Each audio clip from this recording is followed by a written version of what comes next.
Bonsoir, je m'appelle Mike et j'ai 15 ans. Ce soir je devais sortir avec des amis, pour casser les vitres de carreaux avec les maisons des petits vieux dans le quartier, comme tous les garçons de 15 ans font, n'est-ce pas? Lol. Finalement je pouvais pas y aller, car mes parents partent en dîner amoureux ce soir au restaurant. Putain, comme ose-t-il prendre un congé de ma tête de con? Au moins j'avais la maison pour moi tout seul. Pas de père qui me bat pour ce soir, MDR.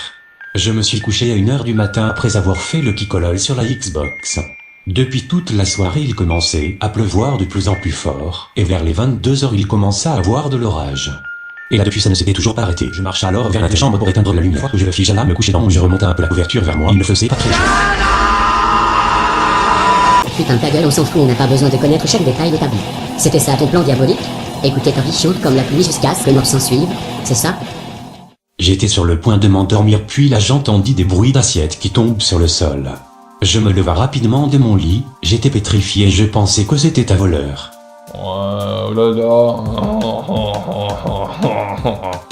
Ah ouais, un sacré galopin serait-il en train de marauder ma zone de demeure de garçon. Alors je descendis de mon lit et je pris la batte de baseball, qui était adossée contre un coin de ma chambre. Putain espèce de teub, et je t'ai dit quoi à propos des détails inutiles? Je descendis doucement les marches une par une. J'aurais entendu un bruit de vaisselle se briser. Je continua de descendre les marches une par une. Une fois en bas je serra bien fermement dans mes mains la batte de baseball tout en me dirigeant vers la cuisine. J'ouvris la porte de la cuisine et là je vis une fille, d'à peu près 12 ans. Elle était là dans la cuisine, elle tenait mon chat dans ses bras. Oh non, encore une gamine de 12 ans dans ma maison? C'est pas de chance. Oh là. Je me mis à avancer vers la fille, qui caressait et câlinait mon chat. J'avança, je brandis ma batte de baseball pour écraser la tête de la gamine, parce que entre moi et elle, je suis définitivement le plus taré. Puis là elle se retourna et elle lâcha mon chat, elle se jeta sur moi pour me serrer dans ses bras, et avec un sourire elle dit: On est meilleurs amis. Oh écoute gamme, si t'es pas venu pour acheter la collector du dernier Call of Duty, tu peux déguerpir de ma boutique.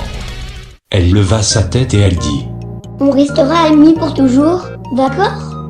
J'étais pétrifié, je recula ce qui lui força à me lâcher. Puis son sourire disparut, et elle me regarda comme une enfant déçue, voyant que je ne voulais pas être son ami.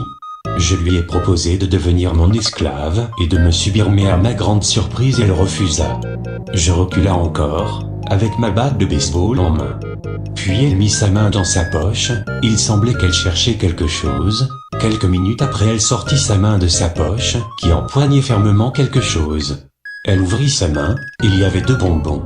Un sourire un peu effrayant se dessina sur ses lèvres et elle me dit: Mike, mon ami, tu veux un bonbon?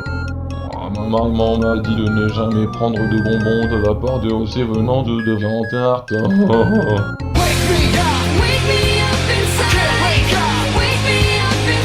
Comment elle connaissait mon prénom? Je recula alors encore d'un pas en arrière pendant qu'elle mangeait les bonbons, sans même que j'eus le droit d'en prendre un, la salope. La jeune fille sortit alors de sa poche une dague pleine de sang, et elle se jeta sur moi et elle me plaqua au sol. Sous le choc j'avais lâché ma batte de baseball, j'allais l'attraper mais la jeune psychopathe la saisit, et m'assomma à moitié avec. J'étais à moitié assommé mais encore conscient. Je voyais flou. Je sentis une douleur horrible à ma gorge. Elle était en train de m'égorger. Malgré que je voyais flou, je pouvais toujours voir son sourire de haussé de DeviantArt. Ça me donnait envie de me couper les veines en écoutant du Black Veil Brad. Je sentis une sensation bizarre à mon ventre, brusquement ça devenut une douleur horrible comme si on m'arrachait mes organes. Elle tirait mes intestins de mon ventre comme si c'était une simple corde. C'était trop edgy pour moi, je ne pouvais regarder. Puis soudain elle arrêtait, elle ressortit de sa poche le bonbon restant, elle enleva doucement le papier qui était autour. Et elle mit le bonbon dans ma bouche. Enfin, j'avais mon bonbon. Avec une voix toute mignonne elle me dit au revoir. Elle s'en alla tranquillement de chez moi. Comme si elle sortait de faire les courses. Et cette salope a même pas acheté la collector. Coprophage va. Et maintenant, je rendis mon dernier souffle. Alors comment j'ai pu écrire cette histoire? Parce que je suis un fantôme. Too spooky for you.